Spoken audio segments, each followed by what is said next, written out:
Welcome back on capital news Delhi. चलिए देखते हैं दिल्ली की 25 फटाफट बड़ी खबरें। साथ ही डेली खबरों से अपडेट रहने के लिए चैनल को सब्सक्राइब करने के साथ वीडियो को लाइक करें।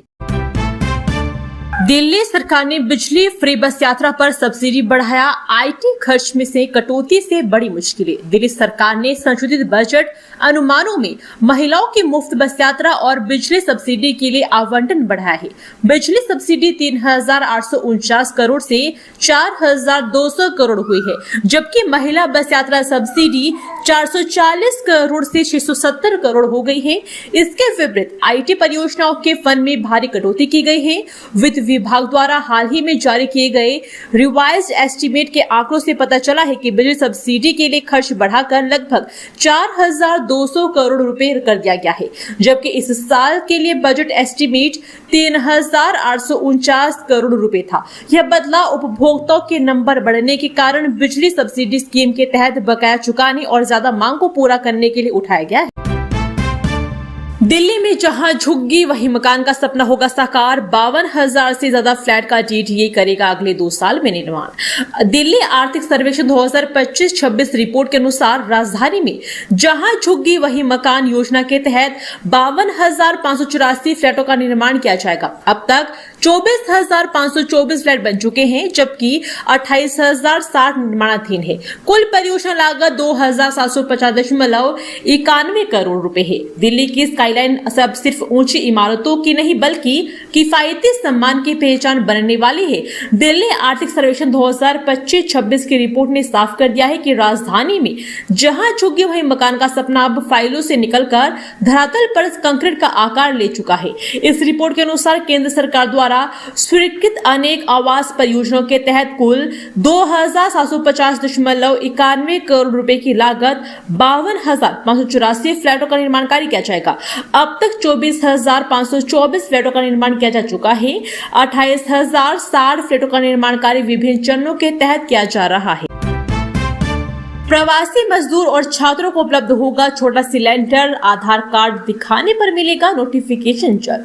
पेट्रोलियम मंत्रालय जल्द ही प्रवासी मजदूरों और छात्रों को 5 किलो का छोटू एलपीजी सिलेंडर उपलब्ध करवाएगा। यह आधार कार्ड पर 100 रुपए प्रति किलो की दर से मिलेगा। इससे उन लोगों को बड़ी राहत मिलेगी जो अवैध रूप से महंगे सिलेंडर भरवा रहे थे।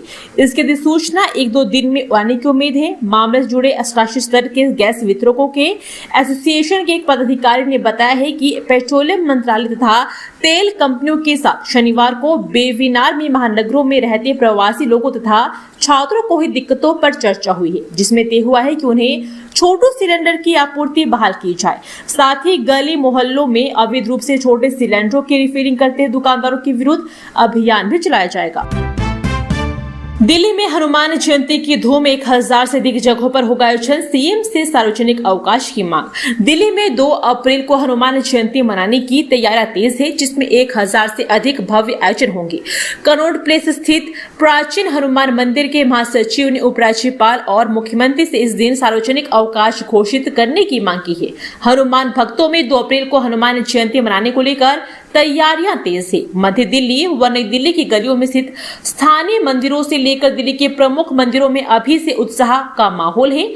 हनुमान जयंती पर मंदिरों में भव्य सजावट, हनुमान चालीसा का पाठ, भंडारे के साथ सुंदर झांकियां भी निकाली जाएगी। मुखर्जी नगर में यूपीएससी की चर्चित टीचर नीतू मैम के मकान में लगी आग। दमकल ने 6 लोगों को किया रेस्क्यू, एक झुलसा। मुखर्जी नगर में रविवार देर रात एक मकान में भीषण आग लग गई। दमकल कर्मियों ने 6 लोगों को सुरक्षित निकाला, जिनमें प्रसिद्ध शिक्षक नीतू मैम भी शामिल थी। पवन कुमार 32 वर्षीय नामक व्यक्ति 25 से 30% झुलस गए और उन्हें अस्पताल में भर्ती करवाया गया है। सूचना मिलते ही घटनास्थल पर 3 water tender, 1 water bowser, 1 QRV और 1 टर्न टेबल लैडर भी बेची गई। राहत कार्य की निगरानी एसडीओ नितिन, एसडीओ रामगोपाल और एसओ राजेश ने की। दिल्ली में 100 वर्ग मीटर से बड़े प्लॉट पर रेन वाटर हार्वेस्टिंग होगा अनिवार्य। उल्लंघन पर 5 लाख तक जुर्माना। दिल्ली में 100 वर्ग मीटर से जुड़े बड़े प्लाटों पर वर्षा जल संचयन प्रणाली अनिवार्य करने का प्रस्ताव है। एनजीटी के निर्देशों के बाद डीपीसीसी ने यह कदम गिरते भूजल स्तर को रोकने के लिए उठाया है। नियम का उल्लंघन करने पर 50,000 से 5 लाख रुपए तक का जुर्माना लगेगा। रोलेट एक्ट मामले में जलियांवाला बाग से पहले ही दिल्ली में हुआ था नरसंहार। राष्ट्रपति से मिलेंगे विजेंद्र गुप्ता। दिल्ली में 30 मार्च 1919 को रोलेट एक्ट के विरोध में हुए नरसंहार में 50 से अधिक लोग मारे गए थे, जो जलियांवाला बाग से पहले हुआ था। दिल्ली विधानसभा अध्यक्ष विजेंद्र गुप्ता इस घटना के शहीदों की याद में बलिदान स्मारक बनाने का प्रयास कर रहे हैं। वे राष्ट्रपति द्रौपदी मुर्मू से मिलकर दिल्ली विधानसभा के इतिहास पर एक पुस्तक भेंट करेंगे, जिसमें इस नरसंहार का उल्लेख भी है। नए सेशन के लिए फीस नहीं बढ़ा सकेंगे प्राइवेट स्कूल। शिक्षा निदेशालय दिल्ली ने जारी की एडवाइजरी। देश भर के स्कूलों में 1 अप्रैल से नया सेशन शुरू हो रहा है। इसे देखते हुए इन दिनों अभिभावकों की तैयारियां जारी है। अभिभावक बच्चों की स्टेशनरी खरीद रहे हैं, इससे उनका खर्च बढ़ा हुआ है। तो वहीं प्राइवेट स्कूलों की तैयारियां भी जोरों पर है। कई प्राइवेट स्कूलों ने नए सेशन के लिए फीस बढ़ा दी है तथा वहीं कई प्राइवेट स्कूल फीस बढ़ाने की तैयारी कर रहे हैं। इस बीच दिल्ली के शिक्षा निदेशालय ने प्राइवेट स्कूलों के लिए एडवाइजरी जारी की है। शिक्षा निदेशालय की तरफ से जारी एडवाइजरी के अनुसार प्राइवेट स्कूल फिलहाल फीस नहीं बढ़ा सकते। लश्कर-ए-तैयबा के आतंकी शबोर को दिल्ली पुलिस ने किया गिरफ्तार। आईएसआई के इशारे पर रच रहा था साजिश। दिल्ली पुलिस की स्पेशल टीम ने प्रतिबंधित आतंकी संगठन लश्कर-ए-तैयबा के आतंकी को गिरफ्तार किया है। आतंकी की पहचान शबीर अहमद लोन के रूप में हुई है। आरोपी हाल ही में मेट्रो पोस्टर केस में पकड़े गए लश्कर-ए-तैयबा मॉड्यूल का हैंडलर था। जांच में सामने आया है कि वह बांग्लादेश में बैठकर भारत विरोधी गतिविधियों को अंजाम दे रहा था। ये पूरा नेटवर्क पाकिस्तान की खुफिया एजेंसी आईएसआई के इशारे पर संचालित हो रही थी। निगम कानून में बड़े बदलाव की तैयारी में एमसीडी छोटे उल्लंघनों पर नहीं चलेगा आपराधिक मुकदमा। एमसीडी दिल्ली नगर निगम अधिनियम में बड़े संशोधन प्रस्तावित कर रहा है।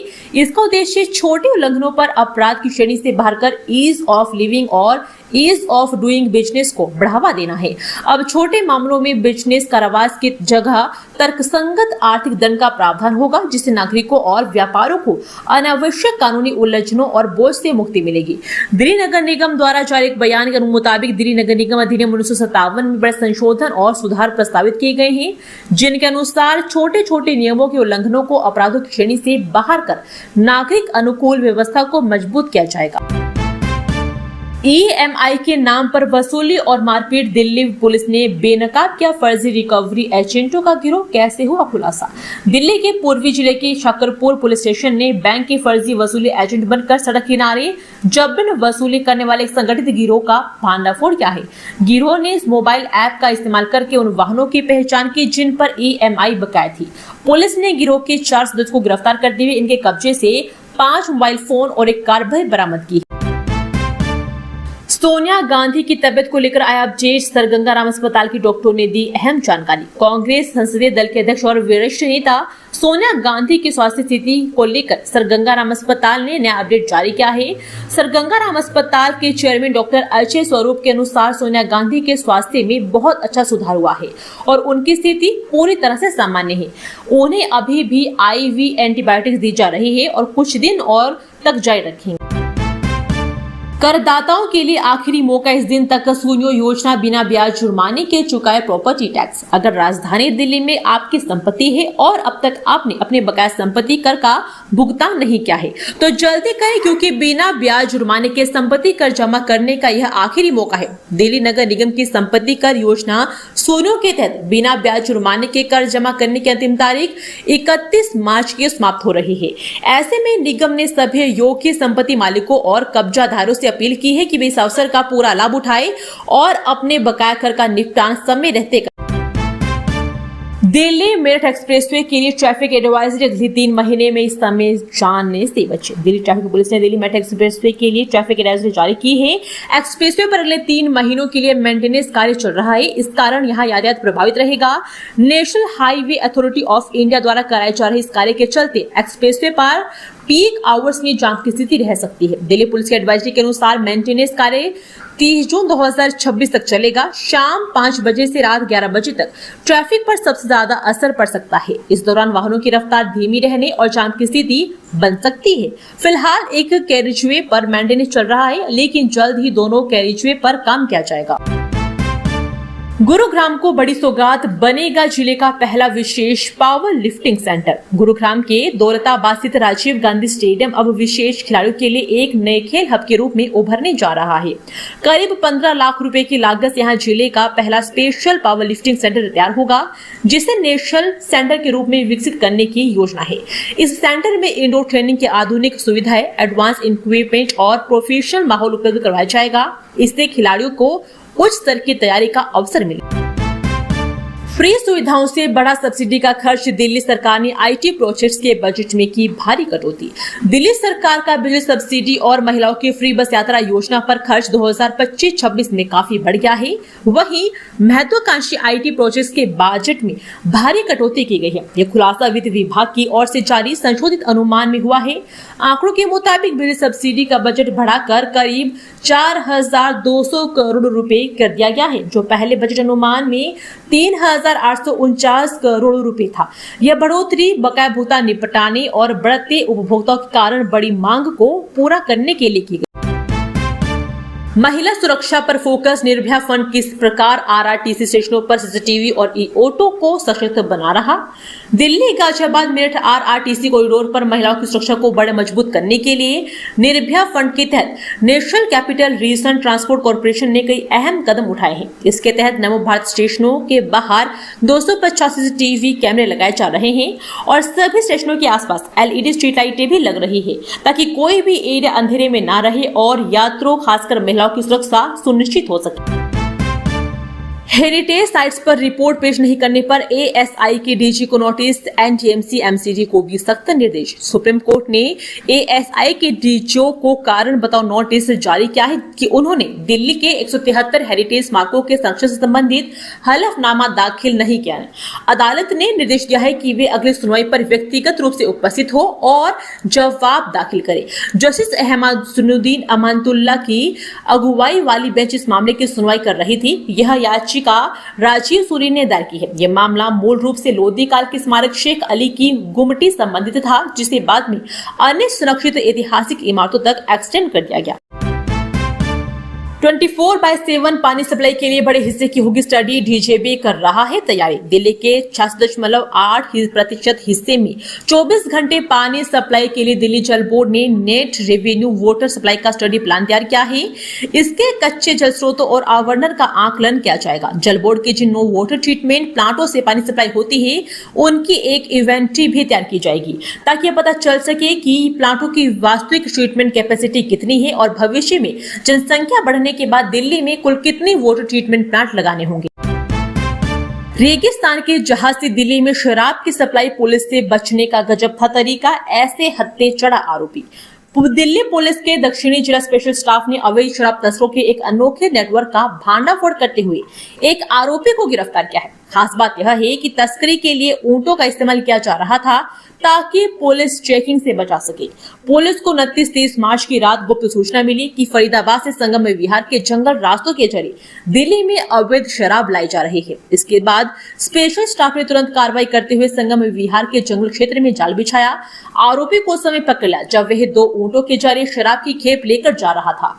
पुलिस ने आरोपी के पास से 39 कार्टन अवैध शराब, तस्करी में इस्तेमाल किए गए 2 ऊंट, शराब ढोने के उपकरण बरामद किए हैं। बरामद ऊंटों की सुरक्षित कर संबंधित विभाग को सौंप दिया गया।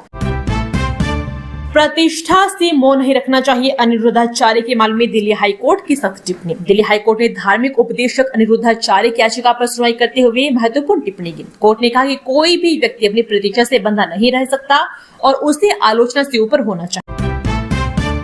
दिल्ली में एफओबी सुधारने की तैयारी, 8 नए फुट ओवरब्रिज बनेंगे, 100 से ज्यादा के मेंटेनेंस में कॉर्पोरेट की एंट्री। दिल्ली में अगले वित्त वर्ष से फुट ओवरब्रिज की स्थिति सुधारने की उम्मीद है। सरकार नए एफओबी बनाने के साथ साथ पुराने पुलों के रखरखाव के लिए कॉर्पोरेट घरानों जैसे इंडियन ऑयल की मदद ले रही है। बैंक जाने से पहले डेट चेक कर ले, दिल्ली एनसीआर के बैंकों में 10 दिन बंद रहेगी सेवाएं। देखिए अप्रैल का कैलेंडर। अप्रैल 2026 में दिल्ली एनसीआर में बैंक कुल 10 दिन बंद रहेंगे, जबकि देश भर में 14 दिन की छुट्टियां में होगी। भारतीय रिजर्व बैंक के कैलेंडर के अनुसार इसमें राष्ट्रीय अवकाश, क्षेत्रीय त्योहार, दूसरे चौथे शनिवार और रविवार शामिल।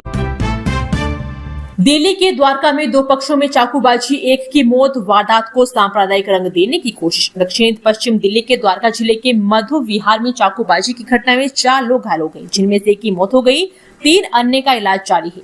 पुलिस ने इलाके में सतर्कता बढ़ा दी है और अपराधियों को तलाश कर रही है। दिल्ली के पुल प्रहलादपुर में पति बना हैवान 5 किलो वाले एलपीजी सिलेंडर से पीट कर पत्नी को मार डाला। दक्षिण पश्चिम दिल्ली के पुल प्रहलादपुर में एक घरेलू विवाद के चलते पति सुरेश ने अपनी पत्नी पूनम की छोटे एलपीजी सिलेंडर से वार कर हत्या कर दी। पूनम को एम्स ट्रॉमा सेंटर ले जाया गया, जहां उसे मृत घोषित कर दिया। भारत ट्राइब्स फेस्ट में जनजातीय उत्पादों की रिकॉर्ड बिक्री, लोकल से ग्लोबल बन रहे कारीगर। सुंदर नर्सरी में आयोजित भारत ट्राइब्स फेस्ट 2026 में जनजातीय उत्पादों की बिक्री 12 दिनों में 3 करोड़ रुपए पार कर गई। यह आयोजन जनजातीय उत्पादों को लोकल से ग्लोबल बनाने में सफल रहा है। रीसा टाइमलेस ट्राइबल ब्रांड भी लॉन्च किया गया। राज्य जनजातीय कार्य राज्य मंत्री दुर्गावास उनके ने वन धन कॉन्क्लेव का उद्घाटन करते हुए सरकार के प्रयासों पर प्रकाश डाला। यमुना बाढ़ क्षेत्र से 1426 एकड़ भूमि अतिक्रमण मुक्त। दिल्ली में बाढ़ रोकने की तैयारी। एनजीटी द्वारा 2023 की बाढ़ रिपोर्ट पर संज्ञान लेने के बाद दिल्ली सरकार ने हलफनामा दायर किया है। इनमें बताया गया है कि यमुना बाढ़ क्षेत्र से 1426 एकड़ भूमि अतिक्रमण मुक्त कराई गई है। दिल्ली विकास प्राधिकरण ने भूमि वापस ली है। भविष्य में ऐसी बाढ़ रोकने के लिए मजनू का टीला से निगम बोध घाट तक दीवार बनाने सहित कई योजनाएं बनाई गई। पूर्वी दिल्ली के पटपड़गंज औद्योगिक क्षेत्र में 10 दिनों से सीवर ओवरफ्लो, लोग परेशान, बीमारियों का बड़ा खतरा। पूर्वी दिल्ली के पटपड़गंज औद्योगिक क्षेत्र में 10 दिनों से सीवर ओवरफ्लो की समस्या है। सड़कों पर गंदा पानी बहने से आवाजाही मुश्किल हो गई है और बीमारियों का खतरा भी बढ़ गया है। फैक्ट्री संचालकों का आरोप है कि नियमित सफाई न होने के कारण स्थिति है, जिस पर अधिकारी ध्यान नहीं दे रहे हैं। स्थानीय विधायक ने सोमवार तक समाधान का आश्वासन भी दिया। शालीमार बाग में अतिक्रमण मामले पर भाजपा और आप आमने सामने राजनीतिक रंग देने का लगा आरोप। शालीमार बाग में अतिक्रमण विरोधी कार्रवाई पर भाजपा और आम आमने सामने है। आप इसे गरीबों के घरों पर कार्रवाई बता रही है। सौरभ भारद्वाज ने एक बच्चे का वीडियो साझा किया। भाजपा ने इसे राजनीतिक रंग देने का आरोप लगाया है। कहा कि पूर्व आप विधायक वंदना कुमार ने अस्पताल की सड़क पर कब्जा किया था।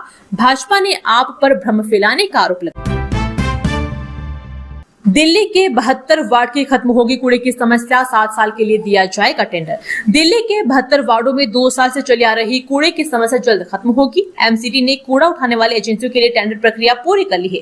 सोमवार को स्थायी समिति की बैठक में प्रस्ताव को मंजूरी मिलेगी।